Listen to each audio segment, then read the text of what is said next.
Okay, in this one we're going to have a bit of a different angle to the way my videos usually are.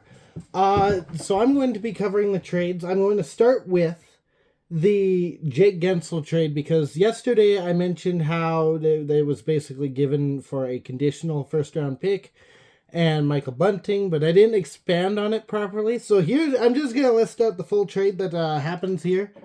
I've got it pulled up. It's a Facebook image. It's fine. I'm very professional. So, full Jake Guentzel trade. Pittsburgh trades Jake Guentzel, 25% retained, and Ty Smith to Carolina in exchange for Michael Bunting. Here we go with pronouncing names again. Ville Koivunen, Vasily Ponomarev, haha. Cruz Lucius, Carolina's first round pick in 2024, which is conditional, which I talked about yesterday, and Carolina's fifth round pick in 2024, which is also conditional. Those conditions they actually covered in here. If Carolina does not make the Stanley Cup final, Penguins get Philadelphia's second instead of the first. That's the stipulation for the first one. For the second one, Carolina needs to win the cup for Pittsburgh to get that fifth. So here's my thoughts on this one. The prospect pool looks pretty good in terms of what they're getting. Michael Bunting already, for what he can produce, even if he's got a bit of a reputation, he is a good hockey player. We've seen him play in the desert. The only thing I'm kind of interested in, seeing how it plays out is those conditionals. Because that's Carolina expecting they're going to make the Stanley Cup Finals, or at the very least, at the very most, I suppose, winning the cup, based on the conditions that they gave for Jake Guentzel. So that's a lot of pressure that they're putting on themselves. I don't, with the prospects that they end up getting, I'm thinking this is a really sound trade. I think I'm okay with this. They're giving a lot. I will admit they're giving a lot, but it is Jake Guentzel. That was one of the three faces of the Pittsburgh Penguins. So to get a return of Bunting, 3 unknowns at the moment, and then a couple conditional round picks, it's interesting. Moving on, going back to Arizona, of course we already know about the Stetcher trade and my feelings of that. Dumba and Zucker were also traded. Dumba, as well as a 2025 7th round pick, was traded for the 5th round in 2027. We have a pick there, which means we're stockpiling picks. And my initial reaction was, why are we not going for prospects? Craig Morgan came out with an article that was explaining what was going on in Bill Armstrong, the GM for the Arizona Coyotes, Bill Armstrong's head when he did all this.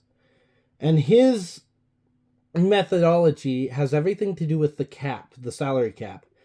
It sounds like he doesn't want to take the risk of climbing up into the cap without really knowing what's going to happen. Because there were also some talks of maybe Bugstad getting traded. I believe Carcone was also part of the conversation. And the GM shut it down because he doesn't want to be scrambling to fill those places when he's already got the parts that he needs. Those 2 players that were traded are not part of that program. So to make cap space, he kind of had to toss them. The other aspect too is Zucker and Dumba, both of which I know I've yelled about on this channel before. Both of them are not the greatest players. Like, they've really liquefied their value in this last year, which is, I think, why the Coyotes put them on a year contract anyway, because they kind of figured, hey, we don't know what's going to happen. But I think, specifically with Dumba, it was a really smart play to trade him off before the deadline instead of waiting until the summer, because part of the contract that he signed was a bonus which would have been paid for after the trade deadline. So that's another million plus a bit that we save in salary cap, getting rid of Dumba now. With Zucker, we traded him to Nashville for a pick in the 6th round of next year's draft, which is Dallas's draft pick, by the way. Again, it just seems kind of like a toss-out so that we can focus on using our money properly. And what I'm predicting is that I'm going to have a busy summer. Because I'm thinking that these moves that are happening now, these moves that are happening within the organization, which don't look big on paper, their end goal is to go large in the summer. So that's my prediction. That's where I'm going to end it.